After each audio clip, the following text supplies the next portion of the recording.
3 साल तक चुपचाप किसी ऐसे इंसान से प्यार करने के बाद जिसने मुझसे प्यार नहीं किया, मेरे माता पिता ने बड़े ही कैजुअल तरीके से मुझे बताया कि बचपन से ही मेरी शादी किसी और से तय हो चुकी थी। मुझे इस बात का पता तब चला जब मैं भोलेपन में शादी के रजिस्ट्रेशन ऑफिस गया और वहाँ कागजात जमा किए। जिस लड़की से मेरी सगाई बचपन से ही तय थी, वो स्कूल की सबसे ज़्यादा चर्चित और सबसे ज़्यादा पहुँच से बाहर वाली सीनियर लड़की थी, सेरेना चिन। और किसी तरह जो नामुमकिन सा लगता था, वो अब मेरी पत्नी बन चुकी थी। अरे ओ छोटे बदमाश, अभी भी बिस्तर में पड़ा है? कल रात कितनी देर तक जागता रहा? मैंने अपनी आंखें मली, कंबल को लात मारकर हटाया और झटके से सीधा बैठ गया। मॉम डैड, आप दोनों यहाँ क्या कर रहे हैं? आज छुट्टी का इतना अच्छा दिन है और आप लोग मुझे आराम से सोने भी नहीं दे रहे। क्या तुम जानबूझकर नादानी का नाटक कर रहे हो या सच में इतने बेवकूफ़ हो? आज ही तुम्हें जाना है अपनी शादी रजिस्टर करवाने। मेरी माँ डायान ने बिना किसी सब्र और बिना किसी माफ़ी के ये बात कही। पल भर में ही मेरी आंखों से नींद गायब हो गई। मैं बिस्तर से कूदकर नीचे उतरा। आप लोगों ने मुझे पहले क्यों नहीं बताया? मैं अभी मुंह धोकर आता हूँ इसी वक्त। मैंने पैंट पहनने के लिए भी रुकना ज़रूरी नहीं समझा। मैं सीधे अपने कमरे से बाहर भागा, लेकिन जैसे ही मैंने दरवाजे की चौखट पार की, मैं वहीं का वहीं जम गया। लिविंग रूम में एक लड़की बैठी हुई थी और वो सीधे मेरी तरफ ही देख रही थी। उसके गालों पर धीरे धीरे शर्म की एक हल्की सी लाली फैल गई। मैं माफ़ी चाहता हूँ, मुझे ज़रा भी अंदाज़ा नहीं था कि यहाँ कोई बैठा होगा। मैं तेज़ी से पलटा और सीधे बाथरूम की तरफ भागा। मैं वहाँ खड़ा रहा, पूरी तरह से हक्का बक्का। मेरा मन कर रहा था कि अपना सिर दीवार पर दे मारूं, क्योंकि मेरे एब्स, मेरे अभी अभी बनने शुरू हुए अधूरे से एब्स, एक अजनबी लड़की के सामने पूरी तरह से खुल गए थे। लिविंग रूम में वापस आकर सेरेना वहीं बैठी रही। उसके गानों पर अभी भी शर्म की वो हल्की सी लाली छाई हुई थी। बिल्कुल भी बुरा नहीं है, उसने मन ही मन सोचा। इससे पहले कि उसे खुद भी एहसास होता, उसके होठों के कोने ऊपर की ओर मुड़ गए। कुछ मिनट बाद मैंने हाथ मुंह धोना खत्म कर लिया। मैंने साफ कपड़े पहने और वापस हॉल में आ गया। मैं लिविंग रूम में चला गया। हम एक दूसरे के सामने खड़े थे। हम दोनों में से किसी ने एक शब्द भी नहीं कहा। काफ़ी देर बाद मैंने ही चुप्पी तोड़ी। हे, मैं केडन हूँ, मैंने कहा और अपने सामने खड़ी लड़की को गौर से देखा। वो बेहद खूबसूरत थी, मानो सीधे किसी सपने से निकल कर आई हो। मेरे दिल की धड़कनें किसी भी तरह शांत होने को तैयार नहीं थी। असल में वो किसी भी तस्वीर से कहीं ज़्यादा खूबसूरत लग रही थी जितनी मैंने कभी देखी थी। सेरेना ने शांत और विनम्रता से सिर हिलाया और फिर सीधे सीधे कहा, चलो चलते हैं। कहाँ जाएं? मैंने पलकें झपकाईं। सेरेना ने अपनी एक एकदम सही बनी हुई भौं ऊपर उठाई। शादी का रजिस्ट्रेशन करवाने। उसकी आवाज़ हल्की थी, लगभग ऊबी हुई, जैसे शादी का रजिस्ट्रेशन करवाना किसी आम मंगलवार का बस एक और काम हो। मेरे चेहरे के हाव भाव कुछ अजीब से हो गए। तुम्हारा मतलब है हम सच में ये करने जा रहे हैं? क्या मुझे कुछ साथ लाना है? मैं पहले से ही घबराने लगा था। सेरेना ने बिना रुके जवाब दिया, ले आओ खुद को, अपना आईडी और अपने घर के रजिस्ट्रेशन के कागजात। मैं नीचे इंतजार करूंगी, मुझे ज़्यादा इंतजार मत करवाना, और कुछ सफ़ेद पहन कर आना। ये कहकर वो खड़ी हुई, मुड़ी और मेरे आगे आगे बाहर निकल गई, मुझे वहीं अपनी जगह पर जड़वत पूरी तरह से हैरान छोड़कर। जैसे ही सेरेना सामने वाले दरवाजे से बाहर निकली, मेरी माँ डायान और मेरे पिता रिचर्ड बेडरूम से ऐसे बाहर भागे जैसे वे पूरे समय दीवार से चिपके खड़े थे। इससे पहले कि मैं अपना मुंह भी खोल पाता, उन्होंने मेरा आईडी, मेरे घर के रजिस्ट्रेशन के कागजात और एक पूरा सफ़ेद जोड़ा एक साथ मेरे हाथों में थमा दिया। जब सेरेना ने मुझे सीढ़ियों से नीचे आते देखा तो उसके चेहरे पर आखिरकार एक छोटी शांत मुस्कान खिल उठी। उसे देखकर उसके सीने में कुछ हलचल सी हुई। उसने सोचा नहीं था कि ये इतना अच्छा दिखेगा। तुम्हें ज़्यादा देर तो इंतजार नहीं करना पड़ा ना, है ना? काफ़ी देर। मैंने तो बस ये एक हल्की फुल्की बातचीत के तौर पर कहा था, लेकिन उसने सच में उस इंतजार के हर पल को महसूस किया था। उसे सच में अपनी पसंद से कहीं ज़्यादा देर तक वहाँ खड़ा रहना पड़ा था। हम वहाँ कैसे जाएंगे? क्या मैं कोई कैब बुला लूँ? मैंने बात का रुख बदलने की कोशिश करते हुए पूछा। उसने जवाब दिया, मेरे पास गाड़ी है, तुम खुद चला लेना। और बस ऐसे ही सेरेना मुझे पार्किंग से होते हुए एक चमकती हुई सफ़ेद मर्सिडीज़ की तरफ ले गई। क्या तुम्हें ज़बरदस्ती ये सब करने पर मजबूर किया जा रहा है? मैं खुद को रोक नहीं पाया। मैंने उससे सीधे सीधे पूछ लिया। मैंने अपना दांव पहले ही सोच लिया था। अगर उसे भी इस काम के लिए मजबूर किया जा रहा था तो हम दोनों मिलकर अभी के लिए बस कागजात का काम पूरा कर सकते थे। बस इतना कि कुछ समय के लिए हमारे माता पिता का दबाव हम पर से हट जाए। आगे चलकर हमें कोई ना कोई बहाना मिल ही जाएगा कि हम एक दूसरे के लिए सही नहीं है, और बस बात वहीं ख़त्म हो जाएगी। सेरेना रुक गई। साफ लग रहा था कि उसे मुझसे ऐसी बात सुनने की उम्मीद नहीं थी। तभी उसने तुरंत कोई जवाब नहीं दिया। मैंने उसकी चुप्पी को ही उसकी सहमति मान लिया। तुम पर भी तो जोर डाला जा रहा है ना? हमारी पढ़ाई भी अभी पूरी नहीं हुई और वे हमारी शादी करवा रहे हैं। हमारे माता पिता आखिर सोच क्या रहे हैं? क्या हो अगर हम बस दिखावा करें, शादी को बस कागजों पर ही असली दिखाएं, असल में नहीं। सेरेना के होठों का एक कोना ऊपर की ओर मुड़ा और उसके चेहरे पर एक हल्की सी मुस्कान आई, इतनी हल्की कि वो मुश्किल से ही दिखाई दे रही थी। दिखावा करें? तुम असल में कहना क्या चाह रहे हो? मैंने अपनी बात साफ साफ कह दी। अगर मैंने ये शादी नहीं की तो मेरे माता पिता मेरा सारा खर्च बंद कर देंगे और मुझे कॉलेज के दिन सिर्फ रेमन यानी नूडल्स और पछतावे के सहारे गुजारने में ज़रा भी दिलचस्पी नहीं है। सेरेना ने अपनी उन खूबसूरत आंखों को झपकाया। उसकी नज़रों में एक हल्की सी शरारत और मजाक की झलक दिखाई दी। ठीक है, मैं तुम्हारे रास्ते से हट जाती हूँ, चलो जाकर रजिस्ट्रेशन करवा लेते हैं। मैंने राहत की एक लंबी और गहरी सांस ली। ठीक है फिर। सेरेना के चेहरे पर कोई भाव नहीं था, जो मुझे बहुत गुस्सा दिला रहा था। मेरे पास ड्राइविंग लाइसेंस नहीं है। मैंने उसकी तरफ पूरी तरह से अविश्वास भरी नज़रों से देखा। तो फिर ये कार यहाँ आई कैसे? मैंने किसी और से इसे यहाँ तक चलवा कर मंगवाया था और फिर उसे दोबारा बुला लिया। मेरे पास कैश खत्म हो गया है। मैंने उसकी तरफ ऐसे देखा जैसे उसने अभी अभी ये घोषणा की हो कि सूरज पश्चिम से उगता है। तुम मर्सिडीज में आई हो और कह रही हो कि तुम कंगाल हो? सेरेना ने बिना पलक झपकाए मेरे चेहरे के भाव पढ़ लिए और शांति से समझाया, ये मेरे पापा की कार है। मुझे पक्का यकीन था कि वो जानबूझकर ऐसा कर रही है। तो अब हमें असल में करना क्या है? मेरे पास भी तो लाइसेंस नहीं है। मैंने तो अभी सिर्फ टेस्ट का लिखित हिस्सा ही पास किया है। सेरेना एक तरह की सहज, सब कुछ जानने वाली शांति के साथ मुस्कुराई। उसे तो ये पल मीलों दूर से ही आता हुआ दिख गया था। कोई बात नहीं, मैंने पहले से ही तैयारी कर रखी थी। मैं एक इलेक्ट्रिक स्कूटर भी साथ लाई हूँ। हम दोनों कार से दूर हट गए। सेरेना मुझे पास में ही पार्क किए हुए एक बबलगम पिंक रंग के इलेक्ट्रिक स्कूटर की तरफ ले गई। बिल्कुल यहीं, तुम चलाओ। मैं बस एक पल के लिए हिचकिचाया। एक गुलाबी इलेक्ट्रिक स्कूटर? सच में मर्दानगी की तो हद ही हो गई। खैर छोड़ो, गुलाबी ही सही। वैसे भी हम हेलमेट पहनने वाले थे, किसी को पता नहीं चलता। लेकिन फिर मैंने असल में उन हेलमेट्स की तरफ देखा और मेरी भौहें तन गईं। ये हेलमेट भी गुलाबी क्यों है? सेरेना ने मुझे घूर कर देखा। मैं एक लड़की हूँ। क्या ये सच में इतना चौंकाने वाला है कि मैं गुलाबी चीज़ें खरीदती हूँ? क्या तुम सच में अभी इस बात की शिकायत कर रहे हो? मैंने अपने दोनों हाथ तेजी से हिलाए। नहीं नहीं, मैं ऐसा कभी नहीं करूँगा। मुझे तो असल में गुलाबी रंग बहुत पसंद है। मैं इसका बहुत बड़ा फ़ैन हूँ, हमेशा से रहा हूँ। तो फिर बैठ जाओ। मैंने हेलमेट को नीचे खींचकर अपने सिर पर पहन लिया। रुको, ऐसा तो नहीं लग रहा कि मेरे लिए कोई हेलमेट है? किसने कहा कि नहीं है? सेरेना ने स्कूटर की सीट के नीचे हाथ डाला और एक दूसरा गुलाबी हेलमेट बाहर निकाला, जैसे उसने उसे पहले से ही बचा कर रखा हुआ हो। इसे पहनने में मेरी मदद करो। मुझे नहीं पता कि इसे कैसे पहनते हैं। तुम्हें हेलमेट पहनना नहीं आता, फिर भी तुम्हें लगता है कि तुम स्कूटर चला सकती हो? खैर कोई बात नहीं, बस एक बार। मैं ये काम सिर्फ इस एक बार के लिए करूंगा। मैं उसके करीब झुका और बड़े ही एहतियात से उसके सिर पर हेलमेट पहना दिया। हमारी आंखें मिली। हम एक दूसरे के बेहद करीब थे। खामोशी, जिसे टाला नहीं जा सकता। मैंने उसके चेहरे की ओर देखा। कितना मोहक, अकल्पनीय रूप से सुंदर। और मैंने महसूस किया कि मेरे गालों में गर्मी दौड़ गई, चाहे मैंने खुद को संभालने की कितनी भी कोशिश क्यों ना की हो। उसे इस तरह घूरते हुए हमारे बीच मुश्किल से 1 इंच की दूरी थी। मेरे सीने की गहराई में कुछ कोमल और पूरी तरह से अनचाही भावना हिलोरे लेने लगी। मैंने अपना सिर झटक दिया, खुद को काबू में रखने की जोरदार कोशिश की, इससे पहले कि मैं कुछ शर्मनाक कर बैठता। ठीक है, हो गया। तुम पूरी तरह तैयार हो। और बस ऐसे ही 2 लोग, एक स्कूटर, दोनों ने एक जैसे गुलाबी हेलमेट पहने हुए थे, एक साथ दुनिया की ओर निकल पड़े। मैंने जानबूझकर गति धीमी रखी। मन में आधा डर था कि अगर बहुत तेज चला तो कहीं मैं पूरी तरह से रास्ता ही ना भटक जाऊं। ये स्कूटर कोई मर्सिडीज तो नहीं था, लेकिन इसमें एक ऐसी खासियत थी जो किसी भी कार में कभी नहीं हो सकती। ये आपके पीछे बैठे व्यक्ति के आपको बहुत ज्यादा करीब ले आता है। किसी पल बिना मेरे ध्यान दिए ही सेरेना की बाहें मेरी कमर के चारों ओर लपट गईं और उसने मुझे कसकर पकड़ लिया। मैं अपनी पीठ पर उसकी गर्माहट को धीरे से महसूस कर सकता था और उसकी महक, हल्की, ताज़ी, अकल्पनीय रूप से कोमल, मेरे चारों ओर ऐसे तैर रही थी जैसे कोई ऐसी चीज हो जिसे मैं खोना नहीं चाहता। मैं नीचे देखने से खुद को रोक नहीं पाया और मेरी भौहें हल्की सी सिकुड़ गईं। 2 घंटे बाद काउंटी मैरिज रजिस्ट्रेशन ऑफिस के बाहर खड़े हुए एक नौजवान लड़का और एक नौजवान लड़की, दोनों के हाथों में एक एक नया शादी का सर्टिफिकेट था। मैं अपने हाथ में पकड़ी उस छोटी सी किताब को नीचे घूरता रहा। अब भी मुझे आधा यकीन था कि मैं सपना देख रहा हूँ। मैंने कभी सोचा भी नहीं था कि शादी इतनी जल्दी हो सकती है, इतनी खामोशी से, इतनी सादगी से। हाँ, हमने इस पूरी चीज को दिखावा कहा था, लेकिन फिर भी ये मेरा पहला अनुभव था, पहला और एकमात्र। मैंने तिरछी नजर से सेरेना की ओर देखा। उसने अपने सर्टिफिकेट की ओर नहीं देखा, बस बिना दूसरी बार देखे उसे सीधे अपने बैग में रख लिया, जैसे वो कोई मामूली चीज हो, जैसे वो किराने के सामान का बिल हो। इसे संभाल कर रखना। मैंने उसे याद दिलाया, जब हम तलाक के लिए अर्जी देंगे तब तुम्हें इसकी जरूरत पड़ेगी। सेरेना कुछ नहीं बोली, उसने बस धीरे से कहा, चलो घर चलते हैं। मैं अपनी बिल्डिंग के मुख्य दरवाजे पर वापस आ गया। मैंने विदा ली और हम अपने अपने रास्ते चले गए। जैसे जैसे मैं दूर चलता गया, सेरेना मुझे छोटा होते हुए देखती रही और लाख कोशिशों के बावजूद उसके होठों के कोने ऊपर की ओर मुड़ गए। बेवकूफ़। फिर वो वापस मर्सिडीज की तरफ मुड़ी, अपने बैग से शादी का सर्टिफिकेट निकाला, उसे खोला और अंदर छपी फ़ोटो देखी और उससे नज़रें हटा ही नहीं पाई। नकली रजिस्ट्रेशन है ना? कागज़ पर लगी वो सरकारी मुहर तो मुझे बिल्कुल भी नकली नहीं लग रही। उसके उस शांत, बेहद संभले हुए चेहरे पर एक दुर्लभ और सचमुच चमकती हुई मुस्कान धीरे धीरे खिल उठी और फिर उसने उस सर्टिफिकेट को चुपचाप बड़े ही सलीके से वापस रख दिया और उस सफ़ेद मर्सिडीज़ में बैठकर चली गई।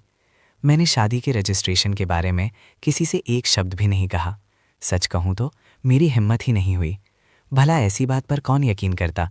और वैसे भी ये तो बस एक नकली रजिस्ट्रेशन था, इसमें कुछ भी असली नहीं था। अगर बाद में किसी तरह ये बात बाहर आ जाती तो किसी ऐसे इंसान को ढूंढने का मेरा कोई भी मौका ख़त्म हो सकता था जिससे मैं सचमुच प्यार कर सकूं। और उससे भी बढ़कर ये मेरी पत्नी के लिए भी मुश्किलें खड़ी कर सकता था, उसके प्यार पाने के मौके को भी। ये बात मेरे अपने ही मन में भी कितनी अजीब लग रही थी। अपनी पत्नी की लव लाइफ खराब करना, मेरी नकली पत्नी की। हाँ बिल्कुल, हे भगवान, मेरा तो लगभग मन कर रहा था कि काश ये सब सच होता।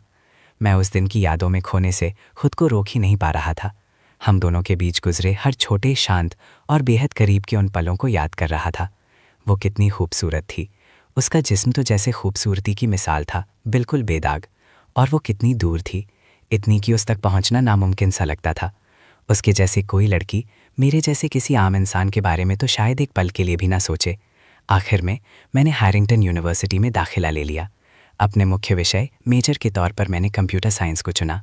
हालांकि चुना शब्द का इस्तेमाल करना शायद थोड़ा ज़्यादा ही उदारता होगी। असल में ये फैसला तो मेरे पिताजी ने मेरे लिए लिया था। ओरिएंटेशन परिचय सत्र में बस कुछ ही दिन बाकी थे और मैं अंदर ही अंदर बिना किसी वजह के बेचैन होता जा रहा था। नया कैंपस, नए चेहरे, सब कुछ नया। सच कहूँ तो मुझे बिल्कुल अंदाज़ा नहीं था कि मैं वहाँ खुद को संभाल पाऊँगा या नहीं।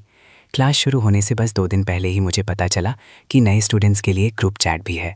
लेकिन जैसे ही मैं उसमें शामिल हुआ, मैं पूरी तरह से चुप हो गया। मुझे उम्मीद थी कि वहाँ मुझे कॉलेज के आम बच्चे मिलेंगे, लेकिन इसके बजाय मुझे अपनी ज़िंदगी में कभी भी इतना बेगानापन महसूस नहीं हुआ था। एक छोटा सा सवाल, क्या कैंपस में पार्किंग की कोई जगह है? अपनी पोस्ट के लिए पूछ रहा हूँ। क्या कैंपस में स्टारबक्स है? सच कहूँ तो सुबह की 1 कप कॉफ़ी के बिना मेरा काम बिल्कुल नहीं चलता। इस मामले में कोई समझौता नहीं होगा। मैं अभी 1 साल विदेश में बिताकर लौटा हूँ। क्या रहने खाने की खर्च के लिए महीने के $10,000 सच में काफ़ी होंगे? मुझे सच में थोड़ी चिंता हो रही है कि शायद इससे मेरा सारा खर्च ना चल पाए। मैं वहाँ बैठकर मैसेज पढ़ रहा था और मेरा जबड़ा धीरे धीरे ढीला पड़ रहा था। आखिर कब से फ्रेशमैन ओरिएंटेशन ग्रुप्स में शामिल होने के लिए ब्लैक कार्ड होना ज़रूरी हो गया? मैं कुछ बोलना चाहता था, कैंपस लाइफ के बारे में कुछ बुनियादी सवाल पूछना चाहता था, लेकिन मैं हिचकिचाया। क्या मुझे यहाँ कुछ पोस्ट करने की कोशिश भी करनी चाहिए? ठीक उसी समय जब मैं इस बारे में सोच विचार कर रहा था, ग्रुप में एक अकाउंट ने, जिसका यूज़र नेम वेवलॉर्ड था, अचानक एक पोस्ट किया। जिस भी फ्रेशमैन के पास कैंपस के बारे में सचमुच कोई सवाल है वो मुझे डीएम करे। मेरी आंखें चमक उठीं। आखिरकार कोई असली सामान्य इंसान मिला। मैंने तुरंत उसे फ्रेंड रिक्वेस्ट भेज दी। कुछ ही देर बाद वेवलॉर्ड ने मेरी रिक्वेस्ट स्वीकार कर ली। क्या मैं तुमसे कॉलेज के बारे में कुछ बातें पूछ सकता हूँ? तुम्हारा नाम क्या है? मैंने उसके जवाब को घूरा और लगभग हंसी पड़ा। मैं तो यहाँ कैंपस के बारे में सवाल पूछने आया था और ये मेरा नाम जानना चाहते हैं? मेरा नाम केडन है, मैं नया फ्रेशमैन हूँ, कंप्यूटर साइंस का स्टूडेंट।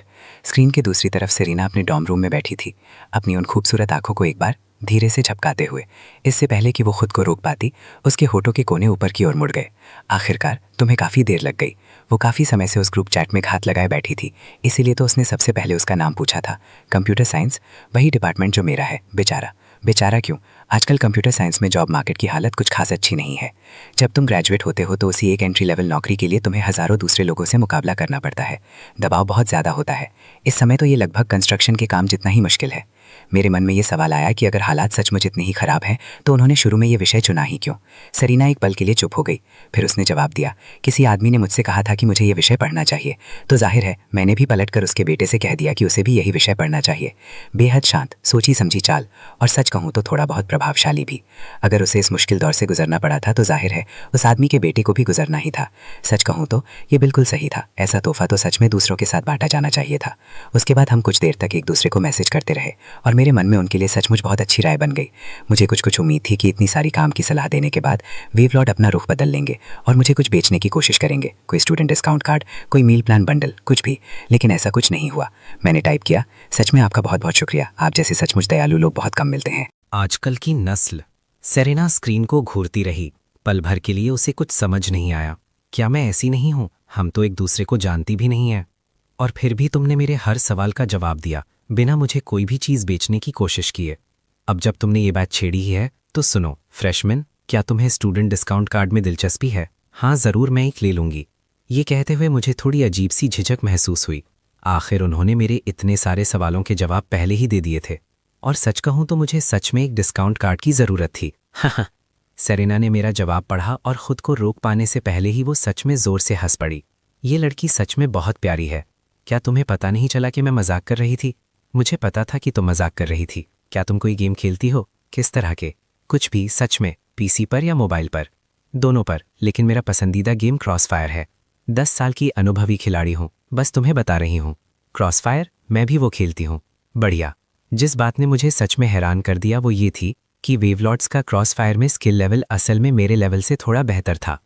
मेरे लेवल से, जो खुद को 10 साल की अनुभवी खिलाड़ी मानती थी, काफ़ी ज़्यादा और शर्मिंदा करने वाले अंतर से बेहतर। हम पूरी दोपहर खेलते रहे और वे शायद ही कोई एक भी मैच हारे हों। अगर मुझे बहुत सारे लोगों ने रिपोर्ट करके पेनल्टी लॉबी में ना डाल दिया होता तो मैं उन्हें इतनी आसानी से जाने ही नहीं देती। अरे क्या तुम हैकिंग कर रही हो? स्किल की कमी है, जाओ और ज़्यादा प्रैक्टिस करो। ओह, अब तुम बूस्टेड स्कोर भी बेचना चाहती हो? तुम्हें पता है क्या, छोड़ो जो भी हो। जब हम दोनों कैंपस में होंगे तो मैं तुम्हें कभी डाइनिंग हॉल में लंच करवाऊंगी। पक्का, मैं तुम्हें ये बात याद दिलाऊंगी। वापस डॉर्म के कमरे में एक लड़की, जिसने अपने बाल ऊंची पोनीटेल में बांध रखे थे और जो बहुत ही सहज और सादगी भरे अंदाज में खूबसूरत लग रही थी, अभी अभी अंदर आई थी। जब उसने सेरेना को देखा, जो अपने फ़ोन को एकटक घूर रही थी और जिसके होठों के कोनों पर अभी भी एक छोटी सी शांत मुस्कान थमी हुई थी, तो जो ने अपनी आंखें सिकोड़ ली और खुले तौर पर शक भरी नज़रों से सेरेना को घूरने लगी। तुम आखिर किस बात पर मुस्कुरा रही हो? जोई को कुछ बहुत ही अजीब और गलत सा लगा। क्या सेरेना सच में किसी के लिए कुछ महसूस करने लगी थी? ऐसा तो हो ही नहीं सकता। मेरा मतलब है, क्या तुम वही नहीं हो जिसने लड़कों से पूरी तरह से तौबा कर ली थी? क्योंकि और भला इसे कैसे समझाया जा सकता है? इस बात से कि कॉलेज शुरू होने के बाद से पूरे 3 सालों में न जाने कितने ही लड़के उसके पीछे पड़े थे और उसने हर एक को साफ साफ मना कर दिया था। पूरे कैंपस में तुम्हें हैरिंगटन की आइस क्वीन के नाम से जाना जाता है। एक भी लड़का कभी तुम्हारी नज़र में नहीं चढ़ पाया। यहाँ तक कि कैंपस के सबसे मशहूर और सबकी पसंद वाले हार्ट थ्रॉप से भी तुमने कभी 3 से ज़्यादा वाक्य नहीं बोले थे। मुझसे ये मत कहना कि तुम्हें सच में किसी के लिए कुछ महसूस होने लगा है। ऐसा हो ही नहीं सकता। तो फिर तुम्हारे मन में ज़रूर कोई ख़ास इंसान है ना? जोई को देखकर ऐसा लग रहा था जैसे वो रोने ही वाली हो। लेकिन आंसू नहीं आ रहे थे। सेरेना ने अपने चेहरे से मुस्कान हटाई, उसे एक सीधी, जिसे पढ़ा न जा सके, देखा और ठंडेपन से कहा, मुझे किसी से प्यार नहीं है। तुम्हें लगता है कि ये सच में मेरे लिए मुमकिन है? जो ने लंबी और राहत भरी सांस छोड़ी। अच्छा, ये अच्छा है। मुझे पता था हैरिंगटन की आइस क्वीन अचानक किसी के प्यार में नहीं पड़ जाती। सेरेना बैठ गई, शांति से, बिना जल्दबाजी के पानी का एक घूंट लिया और फिर बिना ऊपर देखे कहा, असल में मैं पहले से ही शादीशुदा हूँ। हाँ? जो का घूंट बीच में ही घुट गया। तुम अभी क्या कह रहे हो? जो ने अपनी पैंट की तरफ देखा, जो अब उस पानी से पूरी तरह भीगी हुई थी जिसे उसने अभी अभी थूका था, और उसे सच में पर्सनली गलत लगा। मानो या ना मानो, सेरेना ने उसे एक बार बिना इम्प्रेस हुए देखा। जो तेज़ी से ठीक होते हुए चौड़ी मुस्कान के साथ बोली, मुझे विश्वास है, मुझे विश्वास है, मुझे इस पर पूरा यकीन है। मेरी अपनी आइस क्वीन शादीशुदा है। तुम सेलिब्रेशन में मेरे लिए ग्लास डालना याद रखना। उसने ज़ोर से सारी सही बातें कहीं, लेकिन जाहिर है जो को उसकी एक भी बात पर यकीन नहीं हुआ। हैरिंगटन यूनिवर्सिटी में नंबर 1 कैंपस आइकॉन, ठंडी और अछूत देवी, वो लड़की जिसने कभी किसी आदमी को 2 बार भी नहीं देखा था। उन टाइटल्स में से किसी का भी शादीशुदा शब्द से कोई लेना देना नहीं था। सच कहूँ तो उसे इस बात पर यकीन ना करने के लिए कौन दोषी ठहरा सकता है? सिर्फ कोई बेवकूफ़ी ऐसा कर सकता है। सेरेना ने जो को कुछ दया भरी नज़रों से देखा, फिर धीरे से आह भरी। उसके लिए सॉरी, मैं पहले बाहर जाऊंगी। बेस्ट फ्रेंड, मैंने कहा था कि मुझे प्यार नहीं है। मैंने कभी शादी ना करने के बारे में कुछ नहीं कहा। जो उसे पूरे 1 सेकंड तक घूरती रही। तुम अभी कैसा मुंह बना रही हो? तुम सच में इस बात के लिए कमिटेड हो, मैं तुम्हें ये मानती हूँ। सेरेना ने कोई और वजह नहीं बताई, बस अपनी वही हल्की बेफिक्र मुस्कान दी और बात वहीं ख़त्म कर दी। तुम ये गेम क्यों खेलते रहते हो? मुझे हमेशा लगता था कि ऐसी चीज़ें सिर्फ लड़कों वाली होती हैं। जोई ने लैपटॉप स्क्रीन की तरफ इशारा किया। सच में हैरान। जाहिर है ताकि मैं अपने पति के साथ खेल सकूं। जोई की आंखें चौड़ी हो गईं। अगर तुम्हारा सच में पति है तो मेरे पहले से ही 3 बच्चे हैं और एक मॉर्गेज है। क्लास के पहले दिन जैसे ही मैं कैंपस के गेट से अंदर गई, मैंने देखा कि नीले छातों की एक लंबी लाइन एक के बाद एक फैली हुई है। हर डिपार्टमेंट के बड़े स्टूडेंट पहले से ही नीचे बैठे थे, हमारा स्वागत करने के लिए इंतज़ार कर रहे थे। मैंने अपना सूटकेस उस तरफ बढ़ाया। मैंने अभी अभी अपना एनरोलमेंट पेपरवर्क पूरा किया था और मुझे घुमाने के लिए किसी बड़े स्टूडेंट को ढूंढने की कोशिश कर रही थी, जब मेरे आसपास की भीड़ अचानक भिनभिनाने लगी। शोर का स्तर अचानक से बढ़ गया। रुको, क्या वो हैरिंगटन की आइस क्वीन नहीं है? वो यहाँ नए छात्रों के स्वागत वाले इलाके में क्या कर रही है? स्वागत वाले टेंट के ठीक पीछे एक लड़की खड़ी थी जिसकी त्वचा एकदम फीकी, बेदाग बर्फ जैसी थी। उससे एक शांत, चमकदार आभा निकल रही थी जिससे नज़र हटाना नामुमकिन सा लग रहा था। उसकी आकर्षक आंखों में एक तीखी संयमित शान थी, ऐसी शान जो दूर से ही तारीफ पाने के लिए बनी हो। उसकी नज़र धीरे धीरे भीड़ में इधर उधर घूम रही थी, मानो वो चुपचाप किसी खास व्यक्ति को ढूंढ रही हो। इस आइस क्वीन को क्या हो गया है? क्या वो सच में यहाँ बॉयफ्रेंड ढूंढने आई है? एक मिनट रुको, उसने खुद ही कहा था वो रिश्तों में नहीं पड़ती, और अगर पड़ती भी तो हमारे कैंपस का हार्टथ्रॉब ही जाहिर तौर पर सबसे पहला दावेदार होता। बिल्कुल सही, बिल्कुल सही। वो शायद बस यहाँ नए छात्रों के ओरिएंटेशन में मदद कर रही है, बस इतना ही। जो भी उसे अपने गाइड के तौर पर पाएगा वो बहुत किस्मत वाला होगा। हैरिंगटन की आइस क्वीन पहले ही दिन खुद तुम्हारा स्वागत कर रही है। उस लॉन पर मौजूद लगभग हर आंख सेरेना पर ही टिकी थी, उन नए छात्रों की आंखें भी जो अभी कुछ ही मिनट पहले पहुंचे थे। जिस पल मेरी नज़र उस पर पड़ी, शादी के रजिस्ट्रेशन ऑफिस में बिताई गई उस एक सांस रोक देने वाली किसी सपने जैसी दोपहर की यादें अचानक से ताज़ा हो गईं। 1 महीने पहले की बात जो आज भी कल जितनी ही ताज़ा लगती है। मेरा दिल बिना मेरी इजाज़त के ही जोरों से धड़कने लगा। एक पल बाद सरेवा को आखिरकार वो व्यक्ति मिल ही गया जिसे वो ढूंढ रही थी। उसकी भौहों पर पड़ी हल्की सी शिकन तुरंत गायब हो गई और उसकी आंखों में आमतौर पर जमी रहने वाली बर्फ चुपचाप पिघल गई। उसके चेहरे पर एक नरम सुकून भरी मुस्कान खिल उठी और फिर वो सीधे मेरी तरफ चल पड़ी। मैं जम सा गया। मैं तो बस वहां दूर से ही उसे देखने के लिए खड़ा था, तो फिर मुझे ऐसा क्यों लगा कि वो सीधे मेरी ही तरफ आ रही है? मैं अभी भी वहीं खड़ा था, हक्का बक्का और सुस्त सा। तभी सरीना ठीक मेरे पास आकर रुक गई। तुम्हें अपना हॉस्टल नहीं मिल रहा है ना? नहीं छात्र, चलो मैं तुम्हें पहुंचा देती हूँ। सरीना मुस्कुराई। उसकी मुस्कान बेहद गर्मजोशी भरी और उम्मीद से कहीं ज्यादा प्यारी थी, और इससे पहले कि मैं खुद को संभाल पाता उसकी मुस्कान मेरे सीने में कहीं उतर गई। क्या हमने ये तय नहीं किया था कि ये सब कुछ सिर्फ दिखावा है? मैंने ये बात बहुत धीरे से कही, लगभग फुसफुसाते हुए। सरीना के होठों पर एक मुस्कान उभरी। बिल्कुल, मैं तुम्हें वहां तुम्हारे सीनियर के तौर पर ले जा रही हूँ, बस इतना ही। वैसे भी तुम मुझे उस नाम से क्यों नहीं बुला रहे? थोड़ा अशिष्टतापूर्ण नहीं लगता तुम्हें?